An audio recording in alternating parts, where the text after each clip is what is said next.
Di bagian sebelumnya, rombongan Tangsan telah sampai di Akademi Tiandu. Tetapi di sana ia malah bertemu dengan kakek Dugu yang menuntut pertanggungjawaban Tangsan terkait gas hijau yang meracuni Duguyan. Sampai akhirnya Tangsan bersedia menyalurkan imunitasnya melalui transfusi darah kepada Duguyan agar bisa menetralkan racun tersebut. Xiaowu pun lemas dibuatnya karena proses transfusi yang mengkonsumsi banyak energi. Para gurunya yang merasa khawatir segera menyusul Tangsan berencana menghentikan proses tersebut karena dinilai bisa membahayakan nyawa Tangsan. Pertarungan pun tak terhindarkan antara alumni tim segitiga emas melawan kakek sang pemilik 9 cincin siluman.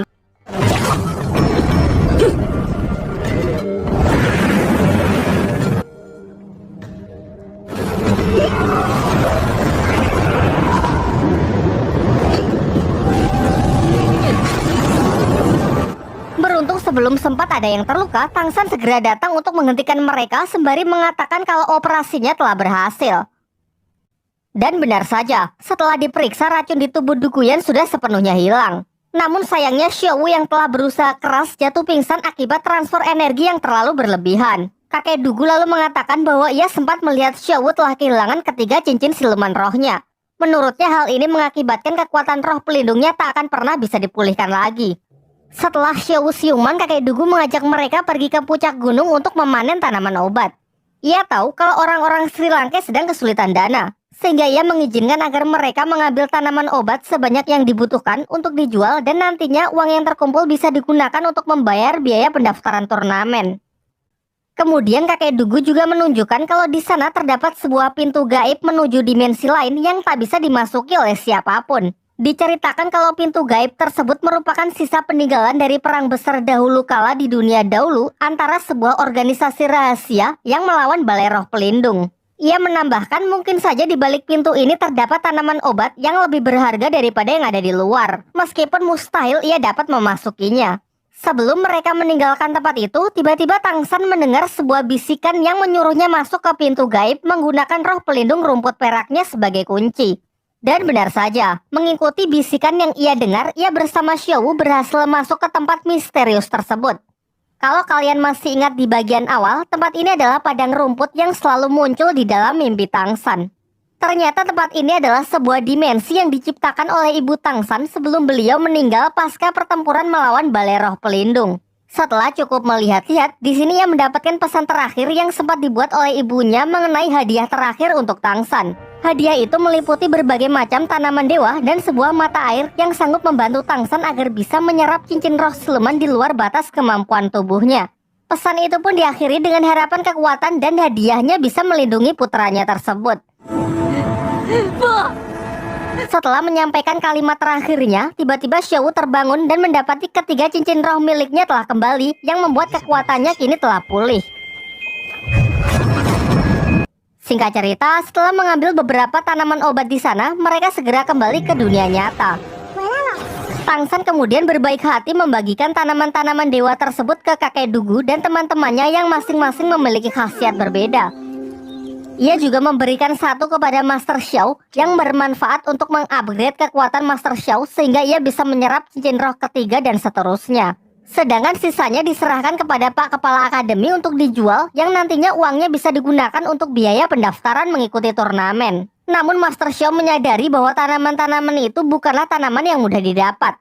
Tidak mungkin ia mengambilnya di gua milik kakek Dugu. Sampai akhirnya Tangsan pun menceritakan semuanya mengenai dimensi roh ciptaan almarhum ibunya yang baru saja ia masuki bersama Xiaowu. Setelah mendengarkan penjelasan dari Tangsan, Master Xiao mengatakan meskipun Balai Roh Pelindung berkaitan dengan kematian ibunya, ia meminta agar Tangsan tidak menyimpan dendam kepada Balai Roh Pelindung. Untuk lebih meyakinkan Tangsan, kemudian Master Xiao mengungkapkan siapa identitas ayah Tangsan yang sebenarnya. Ia menjelaskan bahwa Tang Hao, ayah dari Tangsan, merupakan salah satu master roh terkuat di dunia dahulu.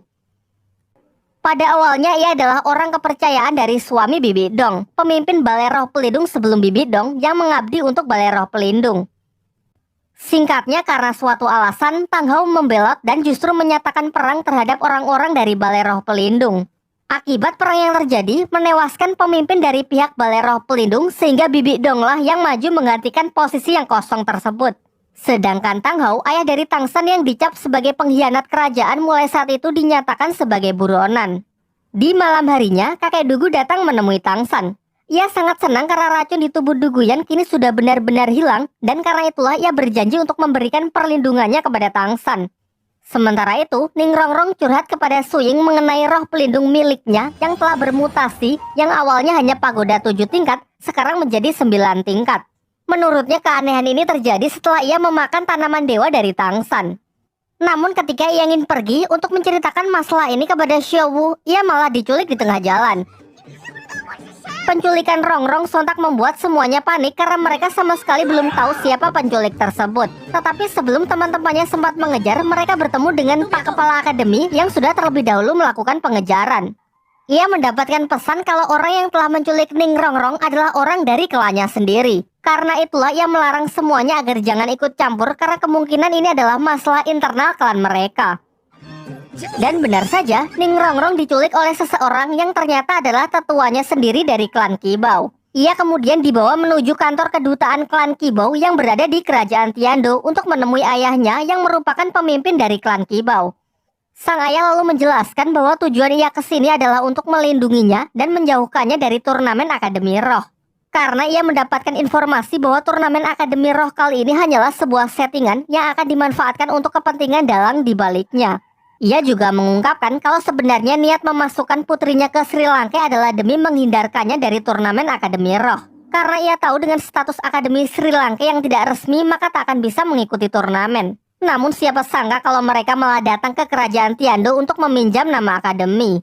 Diceritakan, ayah Ningrongrong sebelumnya telah mendapatkan misi dari seseorang untuk mengacaukan turnamen dengan menyerang seorang peserta. Imbalan dari misi itu adalah benda pusaka yang dapat membangkitkan mutasi roh pelindung. Dalam sejarah klan Qibao dulu pernah ada orang jenius yang mencapai mutasi roh 9 tingkat. Menurutnya inilah kesempatan bagi klannya untuk mengulang sejarah tersebut. Di tengah penjelasannya yang panjang dan lebar, Ningrongrong langsung menunjukkan kekuatan roh pelindungnya yang ternyata sudah bermutasi menjadi 9 tingkat. Ia mengaku kalau kekuatan ini bangkit setelah ia memakan tanaman dewa dari Tangsan. Di sisi lain, Tangsan dan Xiaowu mendapatkan tugas untuk menjual sisa tanaman obat di sebuah tempat lelang. Mengingat mustahil jika harus menjualnya di Shopee karena internet pada masa ini yang belum diciptakan. Sialnya, pasar lelang itu dikuasai oleh anggota bangsawan yang tempo hari berselisih dengan orang-orang Sri Lanka di Akademi Tiando. Karena dirinya yang masih menyimpan dendam, di sini ia berusaha menyulitkan Tangsan agar tidak ada satupun orang yang bersedia membeli tanaman dewanya. Akan tetapi, tiba-tiba seseorang muncul dan mengatakan akan memborong semua barang-barang yang ditawarkan oleh Tangsan. Ternyata orang ini adalah pemimpin dari klan Qibao sekaligus ayah dari Ningrongrong. Ia sangat berterima kasih karena berkat Tangsan, putrinya kini telah membangkitkan mutasi roh 9 tingkat, sebuah kekuatan yang selama ini menjadi dambaan bagi klannya. Di waktu yang bersamaan, Oishike yang merasa khawatir menerobos kantor kedutaan klan Qibao untuk mencari Ningrongrong.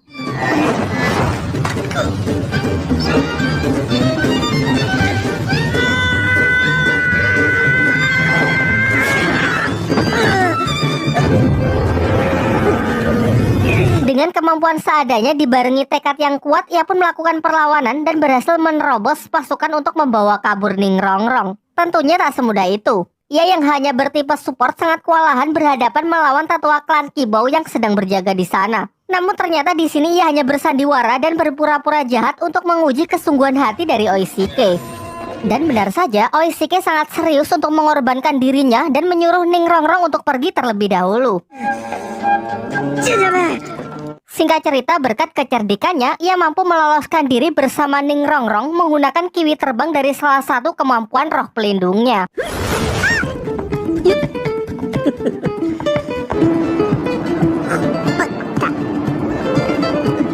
Sementara itu, pihak Tangsan yang sudah cukup mengumpulkan uang segera berlari untuk mendaftarkan diri mengikuti turnamen Akademi Roh. Pak Kepala Akademi pun berinisiatif untuk mengganti nama Akademi Lanba menjadi Akademi Sri Lanka. Setelah selesai mengurus administrasi, mereka semua pun pergi ke akademi dan di sanalah ia bertemu dengan Oishike yang juga baru kembali. Dengan bangganya ia menceritakan bahwa ia baru saja bertarung hebat dan berhasil menang melawan Master Roh demi menyelamatkan Ningrongrong. Singkat cerita, berkat tanaman dewa dari Tangsan, seluruh siswa Akademi Sri Lanka kini siap untuk mengupgrade kekuatannya. Mereka pun bersama-sama pergi ke sebuah hutan yang tak jauh dari kerajaan Tiando untuk berburu siluman roh guna mempersiapkan diri untuk mengikuti turnamen. Di sana Master Xiao membagi mereka menjadi dua tim. Dirinya, Erlong, Xiaowu, dan Tangsan pergi ke sebelah barat, sementara sisanya akan ikut Pak Kepala Akademi.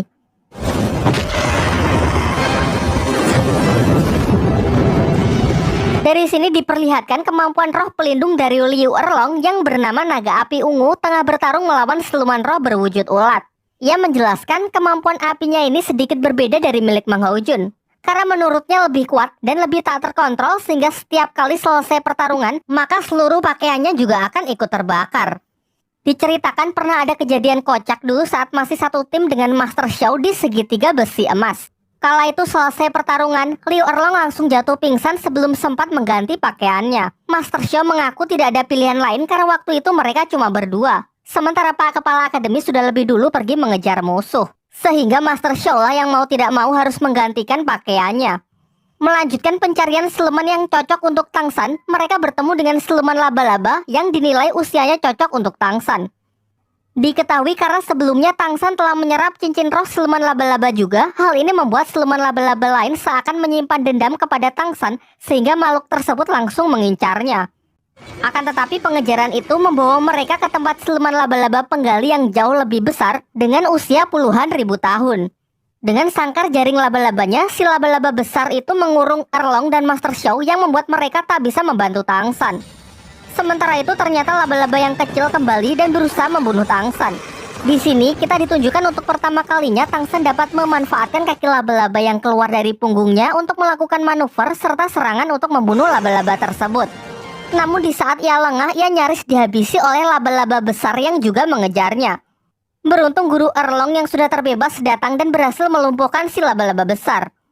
Di sini Master Xiao menyarankan agar Tangsan menyerap cincin dari laba-laba yang lebih kecil. Namun setelah membunuhnya, Tangsan malah lebih tertarik dengan laba-laba yang lebih besar yang sudah dilumpuhkan oleh Liu Erlong.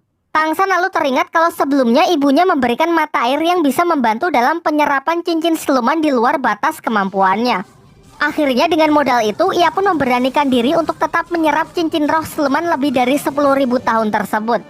Setelah menyerap cincin roh berwarna hitam itu, diperlihatkan ia masuk ke dalam alam bawah sadarnya dengan dikelilingi mata air dewa warisan dari ibunya yang telah ia katakan sebelumnya. Di sisi lain, teman-temannya yang lain telah berhasil mendapatkan masing-masing cincin roh keempat, namun Mang Haojun dan Dai Mumbai masih belum sadarkan diri karena terlalu memaksakan diri untuk menyerap siluman yang mendekati batas mereka. Sehingga proses adaptasi tubuh mereka menjadi lebih berat dan memakan waktu yang cukup lama. Singkat cerita, turnamen pertarungan antar Akademi Roh pun digelar. Terlihat di salah satu sudut arena, pihak Sri Lanka hanya menghadirkan 3 peserta, yaitu Su Ying, Oishike, dan Ning Rongrong, karena yang lain masih belum sadarkan diri dari proses penyerapan cincin roh siluman. Padahal berdasarkan jadwal yang telah dibuat, putaran pertama adalah pertandingan mereka melawan tim kedua dari Akademi Tiandu. Sampai akhirnya karena wasit telah mengumumkan babak pertama akan segera dimulai, tim Sri Lanka tetap maju meskipun dengan anggota yang seadanya. Sementara itu di kursi bangsawan, orang yang dari kemarin ingin menjegal Sri Lanka kembali menggunakan cara kotor dengan berusaha menyogok wasit pertandingan. Namun ia mengurungkan niatnya karena ternyata wasit itu adalah orang dari Balai Roh Pelindung yang menjunjung tinggi sportivitas. Kali ini Oishike lah yang maju sebagai perwakilan pertama dari tim Sri Lanka sembari mengulur waktu untuk teman-temannya yang masih belum bisa datang. Babak kali ini adalah pertarungan 1 lawan 1, di mana perwakilan yang maju jika berhasil menang maka akan melawan perwakilan selanjutnya. Perwakilan akan dinyatakan kalah jika keluar arena, menyerah, dan tak sadarkan diri. Senjata apapun diperbolehkan dalam pertarungan, namun dilarang membunuh satu sama lain. Hasil akhir ditentukan dengan melihat tim mana yang anggotanya masih tersisa. Dengan kata lain, suatu tim yang telah kehabisan perwakilan untuk maju ke arena akan dinyatakan kalah. Setelah mendapatkan aba-aba dari wasit, pertarungan pun dimulai. Dengan sombong, perwakilan Tiandu mempersilahkan Oishike untuk menyerangnya terlebih dahulu. Oishike pun tak menyanyiakannya. Mengandalkan sebuah tongkat yang telah ia modifikasi, ia menyebarkan kabut dingin untuk menghalangi jarak pandang dari lawannya. Loh, kok hilang? Setelah kabut menghilang, terlihat dirinya yang melayang di udara diselimuti es-es tipis efek dari kabut sebelumnya. Di awal, musuhnya mengira kalau Oishike ini hanyalah sebuah bayangan karena setelah ia serang tak ada luka maupun respon. Namun ternyata ini adalah siasat dari Oishike. Setelah lawannya cukup dekat, ia segera mendorongnya keluar arena menggunakan tongkat sulapnya. Tongkat tersebut menyalurkan arus listrik yang cukup untuk membuat serangan kejutan. Setelah mendapatkan kemenangannya, perwakilan selanjutnya dari tim kedua Akademi Tiando pun segera maju. Namun Oishike memutuskan untuk menyerah begitu saja karena pertandingan tadi benar-benar menguras tenaganya. Selepas pertandingan itu, ia baru mengungkapkan kalau ia telah menyadari efek orang kesetrum akan lebih menyakitkan jika targetnya dalam kondisi basah ketimbang kering. Untuk itulah kabut yang ia ciptakan selain untuk mengurangi jarak pandang lawannya, embunya juga berguna untuk membasahinya. Sejauh ini masih belum ada tanda-tanda kehadiran dari Tangsan dan yang lainnya, sehingga Ningrongrong pun maju menjadi perwakilan Sri Lanka berikutnya, melawan seorang petarung yang memiliki jenis roh hewan macan gurun. Sudah jelas jika harus adu fisik, Ningrongrong yang hanya tipe support sama sekali tak akan diuntungkan. Walaupun roh pelindungnya kini sudah mengalami mutasi menjadi 9 tingkat, sayangnya tetap tak akan berguna dalam pertarungan 1 lawan 1. Oleh karena itu, ia menggunakan berbagai macam teknik untuk tetap menjaga jarak dan menunggu kesempatan yang tepat untuk mendorong lawannya keluar arena. Dijelaskan bahwa di pertandingan sebelumnya, Oishike telah menyebar bubuk mesiu di beberapa titik arena sehingga Ningrongrong kini bisa memanfaatkannya untuk membuat serangan kejutan. Wasit pun menilai bahwa hal ini dianggap bukan suatu pelanggaran karena apapun sisa dari pertandingan sebelumnya tak akan mempengaruhi pertandingan berikutnya, baik yang disengaja maupun yang tidak disengaja. Singkatnya, rencana Ningrongrong tak bisa ia eksekusi dengan mudah karena lawannya yang baginya masih terlalu kuat. Terdengar dari sudut arena teriakan Oishike menyuruh agar ia menyerah saja. Sampai akhirnya karena tak ingin mengecewakan teman-temannya, Ningrongrong pun lebih memilih untuk terjun keluar arena dengan menyeret lawannya sehingga dua-duanya dinyatakan kalah. Di jajaran para penonton juga terlihat ayah dan kakek Ningrongrong yang menonton pertandingan secara diam-diam cukup puas dengan pertarungan putrinya tersebut. Selain itu, si Kyu bersama si Tian, orang yang kemarin menghipnotis Tangsan di Akademi Changhui, juga terlihat menghiasi jajaran penonton yang nampak sedang merencanakan sesuatu yang jahat. Kita kembali fokus ke pertandingan. Su Ying maju sebagai perwakilan terakhir dari Sri Lanka karena Tangsan dan yang lainnya tak kunjung muncul. Di sini ia melawan perwakilan tim kedua Akademi Tiando, seorang wanita yang diketahui adalah tipe support. Hanya dengan sekali serangan, Su Ying dapat melumpuhkannya, membuat lawannya tak sadarkan diri sehingga dinyatakan kalah. Langsung ke perwakilan berikutnya, seorang pria besar dengan kekuatan roh pelindung pengendali tanah. Dengan menggunakan puluhan batu yang mengelilingi dirinya, ia memanfaatkannya untuk memperkuat pertahanan sekaligus melancarkan serangan.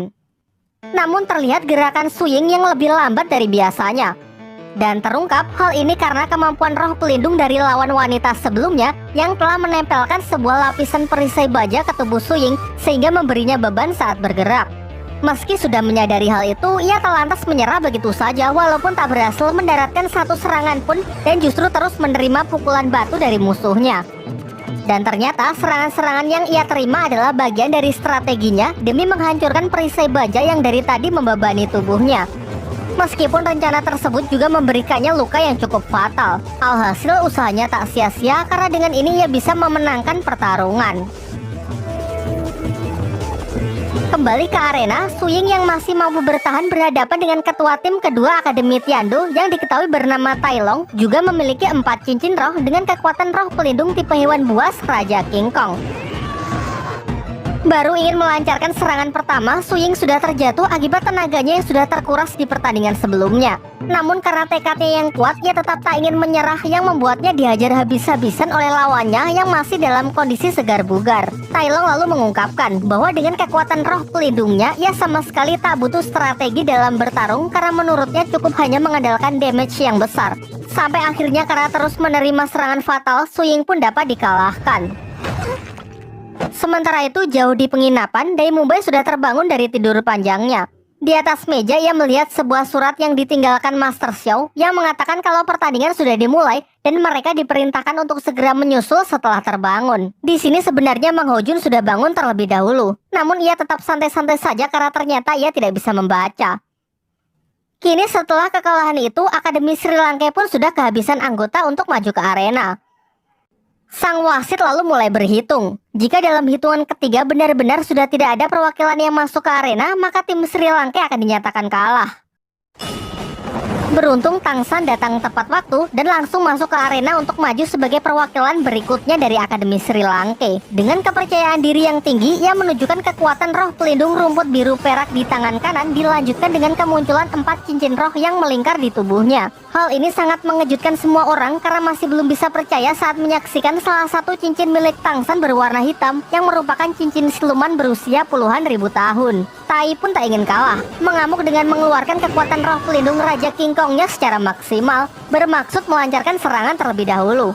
Serangannya itu dapat diatasi dengan sangat mudah, dan si King Kong malah terikat oleh jaring tali akar milik Tang San. Kemudian tanpa jeda langsung ditendang keluar arena.